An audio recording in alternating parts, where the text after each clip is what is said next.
সবার ভালোবাসা দেখেছি, কিন্তু মায়ের মতন না।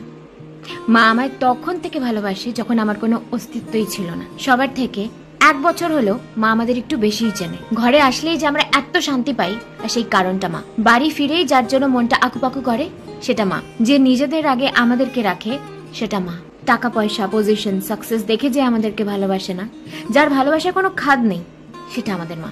কেউ তোমার পাশে থাকুক চাই না থাকুক, যে মানুষটা সব সময় তোমার পাশে থাকবে সেটা তোমার মা। তুমি যদি ভাবো যে মায়ের মতন কেউ তোমার খেয়াল রাখবে, এটা একমাত্র খেয়ালি পোলাও। একটা ফেমাস ডায়লগ ছিল না, যে বউ গেলে বউ পাওয়া যায় কিন্তু মা গেলে মা পাওয়া যায় না।